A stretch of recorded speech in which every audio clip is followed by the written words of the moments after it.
Bene, la pubblicità è finita. Buon pomeriggio a tutti. Good afternoon to everybody. Thank you to be here for this session on Turkey. My name is Marco Ansaldo. I am a geopolitical analyst for the review Limes, and I was for more than 30 years foreign correspondent for La Repubblica. I established the correspondent office for the Middle East of La Repubblica in Istanbul some years ago.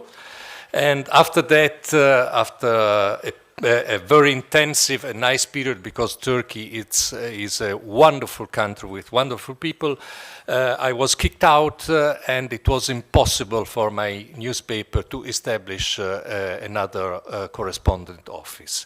I tell this because I know that many colleagues, foreigners are and interested on Turkey are here, so it's good to know how the things are still in Turkey, and that's why I'm very happy to have here at the Festival of Giornalismo again Yavuz Baydar, who is one of the best Turkish intellectual, a journalist who makes free and fair journalism. So Yavuz, I know him since mostly 30 years. I remember him at the Turkish Daily News in Istanbul. Then he was in different newspaper. I would like to remember that he was ombudsman. So that means garante dei lettori, the first one in Turkey for the newspaper Sabah, when Sabah was an independent newspaper. Then he established another daily newspaper, a website called Ahval. And now he's the editor-in-chief of the new brand website Free Turkish Press. He received many awards. One I remember here also in Perugia, and others in Germany. He also is a contributor for many international newspapers like The Guardian, like the New York Times, like the Frankfurter Allgemeine. So it's the best man who now lives out from Turkey after the failed coup d'etat against Recep Tayyip Erdoğan in 2016. So he is living in Europe, as many of the main intellectuals, academics, and journalists. The main topics here, as said, is Turkey, and Turkey, as is here in the title, is at the crossroad, because we know that Turkey is going in a very important electoral session next month, 14 May. We have parliamentarian and presidential election. So now I will give the floor to Yavuz in these 25 minutes that we have to talk. I would like you hear mostly his voice, but I would like also to ask to Yavuz, because we have a gym, a wording gym, una palestra, every month together talking about our common issue. And my view is that when I'm going to write on Turkey, I write that Turkey is not a regime. I feel I cannot write that it's a regime. I write that Turkey is a democracy. Of course, it's not a full democracy. It's a democracy with many problems. Maybe Yavuz has another view from mine, and I would like to ask him as a first question this issue. So, Turkey is a regime or is still a democracy? Please.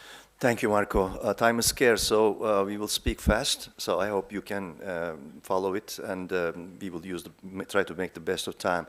I think it's administration whose course is towards, if elections are won against by Erdogan, authoritarianism. So Turkey is somewhere between sort of competitive semi-democracy and authoritarianism. I would call it autocracy. I would call it rather hardline, overdosed autocracy, as Turkey is now. So an autocracy is, we are free to write that is an autocracy, Turkey. Well, comparable to Hungary, and I think there are very many similarities. I was discussing with my Hungarian colleagues last night, and even with a colleague from Slovakia. It's amazing, especially the circumstances between what happened in terms of media capture by Orban in Hungary, the ways, the methodology, the snowballing, and cunningness, the shrewdness of the leader in Hungary, and also Erdogan. And our dispute was basically who is copy-pasting who. I think my firm belief is that a lot of things were initiated, triggered by Mr. Erdogan, who was really admired by, I think, Orban, clearly copy-pasting him. And many things, especially capture of media and the judiciary as well, there are very many similarities. The question that many people are asking in these last months to the Turkish observers is whether Erdogan is at the end, or it's after more than 20 years on power is still on the line to continue. Mm-hmm.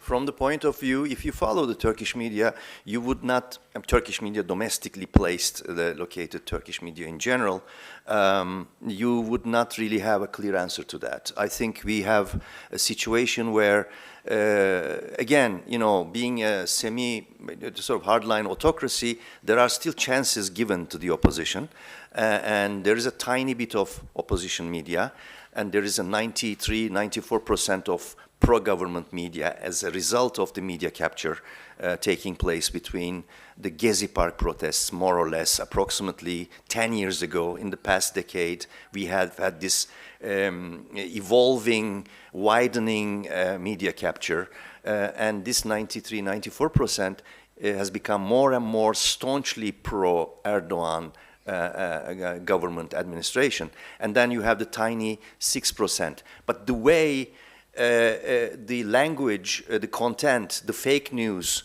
waves that were employed, and bots, etc., character assassinations or lumpenization of this large chunk of the media, created its own image in a way in the opposition media as well. Many of my colleagues who are against this kind of administration, I don't use the word regime because you would be angry, are also biased in many ways. The issue now in Turkey is, as much as lack of freedom for journalists and media, is a clear lack of independence. There is no independence media in between these two chunks. So it's more or less a very nasty clash between these two asymmetrical media bulks against each other. And you see it in social media, you see it also in conventional media, and also especially the most popular medium in Turkish media, the TV channels. There are three opposition, they call themselves opposition channels. I don't use that word. I think the media should be critical. It doesn't necessarily have to be oppositional all the time. Opposition is a static word that defines the politics rather than journalism. They call themselves opposition media, but they are critical as well. But there is bias in terms of purely reporting the facts. So the large chunk is, of course, very aggressively hiding the facts and producing and reproducing fake news. But the other side is also angry, furious, and kind of blind to certain aspects of the truth. So we are in a very ineffective way of informing the citizenry and the voters, and that's what concerns me most of all.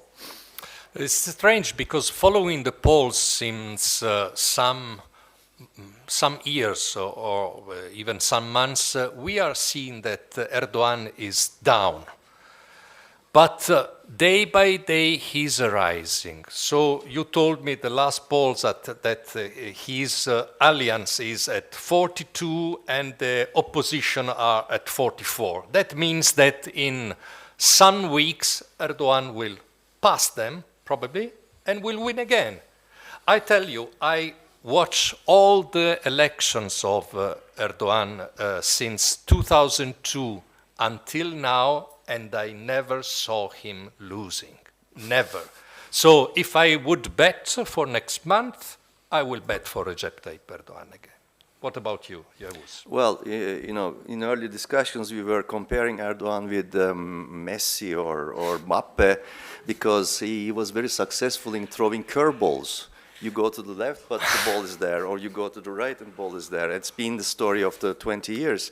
We are talking about a very smart politician, in any sense. Probably, arguably, the most smartest political animal on planet Earth right now, I would say. True. I think copy-pasted by many, followed by many alike. Bolsonaro, Orban, whatnot. I think this time he has this, given that fact, he has his strongest challenge that he's facing because there is an Erdogan fatigue in the country after 20 years, 2 decades. There is a new generation of first-time and second-time voters, and these constitute about 6 million plus out of 60 million, about 10%. Those guys, those people have been born when Erdogan came to power.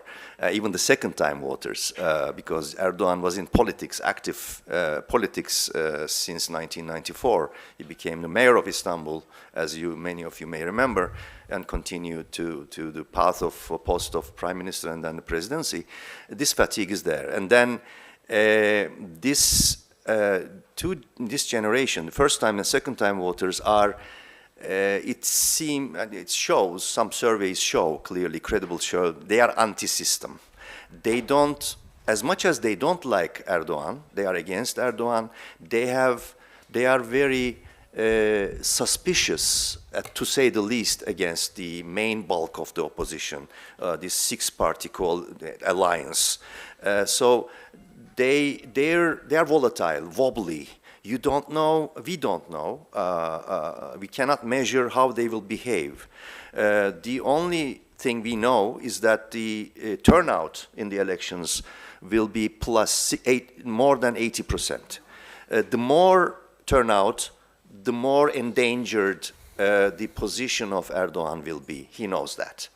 And this segment is there. And then you have I'm talking about challenges, the Kurdish voters, pro-Kurdish party voters. Very solid, unchanged, nothing is happening there. It's about 12%, of course, including the young voters also from urban areas. So this is a challenge for him, but he's making a comeback because the Turkey he created in his own image is a Turkey deeply polarized across the identities, and those walls are not broken yet.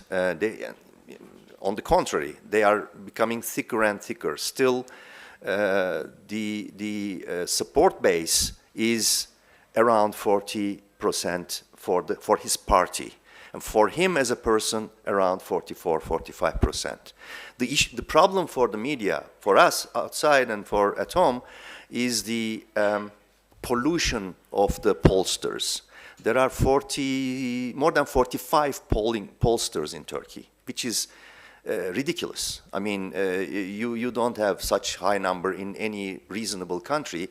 And 90–95% of them are non-transparent. You don't know who finances them. They just pop up like mushrooms in the social media, especially.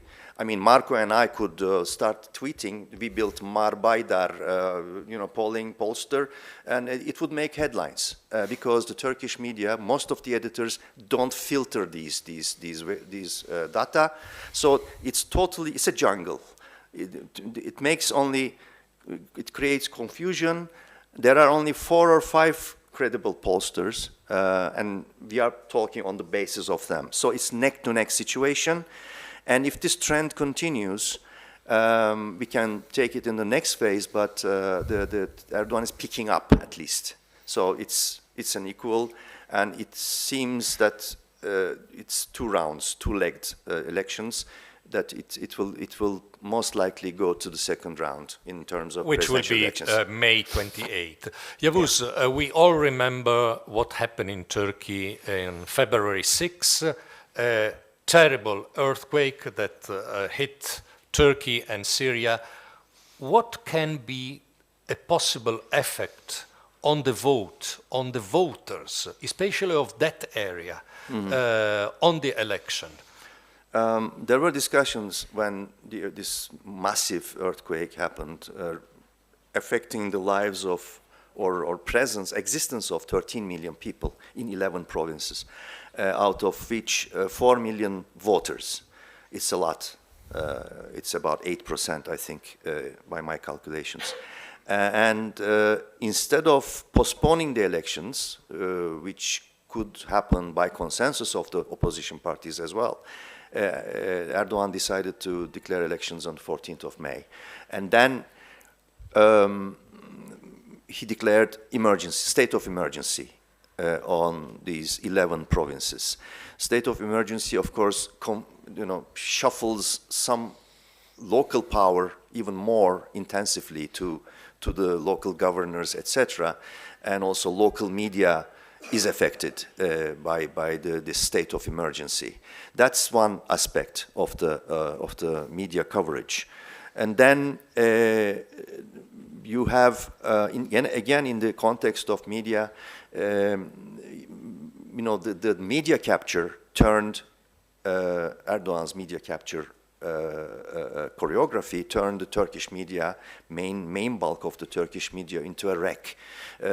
Most of the people who were fired, became unemployed, were reporters.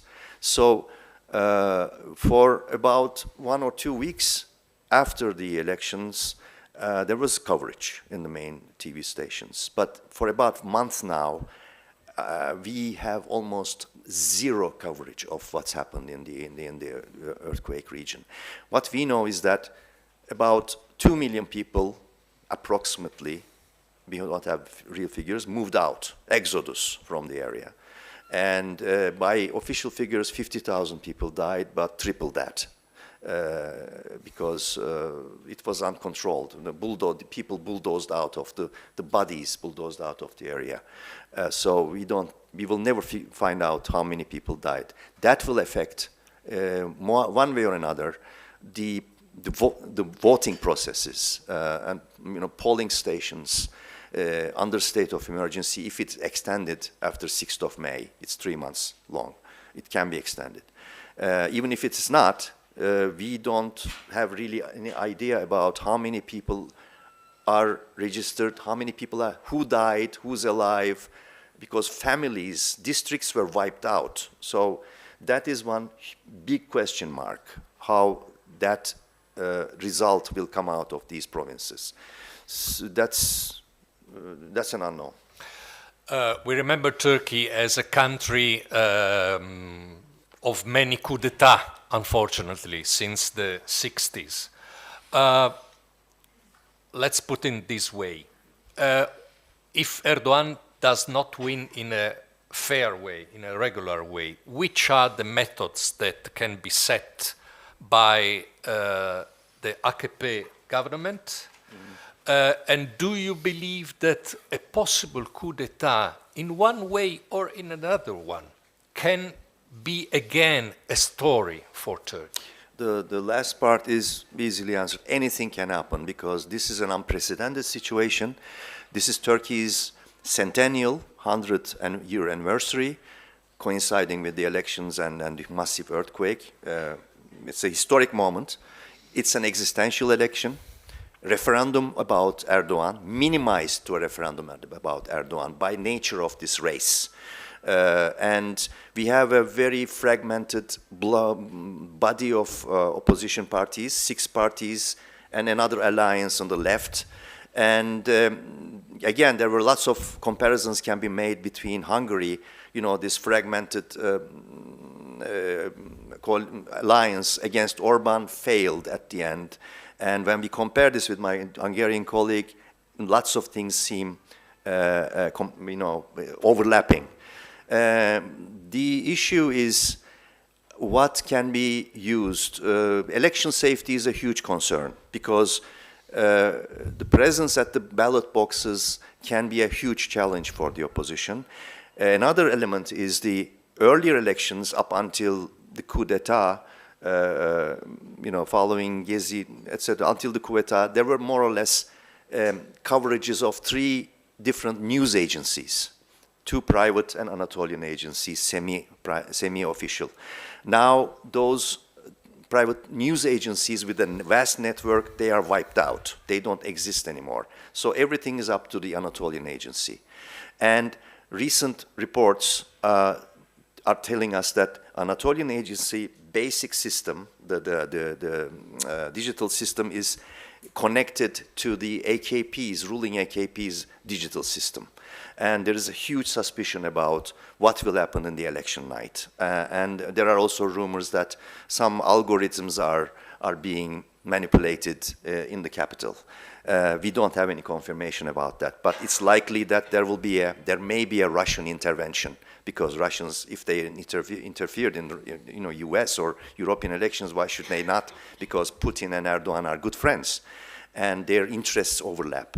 And the third one is the institutions that Erdogan, during this, autogolpe period, basically seized control of, the High Electoral Board, 11 members, judges, out of which 9 of them are graduates of imam schools. They are pro-Erdogan. And the heart of the matter is that the rulings of the High Electoral Board cannot be appealed, which is a anomaly in terms of legal law. And then he controls also Radio Television Supreme Board by way of domination of the AKP and its partners as members. And they are basically raining down fine after another to the opposition TV channels. And also the Directorate of Communications, a body established in 2017, which is to monitor the entire media, reporting only to the palace. And that directorate is kind of a propaganda ministry, reminiscent of 1930s. So he has all these instruments and tools that can change the fate of the election process. These are the realistic, but many can think pessimistic views about the course of the process. We have just 1 minute left. I will use this to remember your wonderful report that you made some years ago with the Harvard University on the fate of many Turkish journalists whose destiny is mostly in the prison. What is the situation now for journalists, for academicians, for intellectuals, for opposition leaders and activists? Well, anomalies as a NATO member and also negotiating partner with the EU, Turkey has currently, according to Human Rights Watch estimations, 40 to 45,000 political prisoners, out of which about 11,000 are Kurds. That's one. And again, there are about 60 journalist colleagues in jail, and many are unemployed. Unemployment is another punitive measure. You don't have to be kicked inside the jail. And independence, as I mentioned during our chat, is gone. There's no independent media in the middle, and it's partisan polarization. And if you control the media, and if you control also, as Erdogan government does, the judiciary to 90% approximately, I think you have, you are you have a distance. You're running before the contenders. So let's see if the Turkish voters will surprise us, and I will be very happy to be proven wrong. Grazie a Yavuz Baydar, il prossimo incontro è sull'Ucraina, mi dicono di... Grazie a tutti. Se siete interessati come noi, ovviamente di rimanere, altrimenti di lasciare libero gentilmente il posto ai prossimi uditori. Grazie e arrivederci. Thank you. Mi leva pure l'acqua.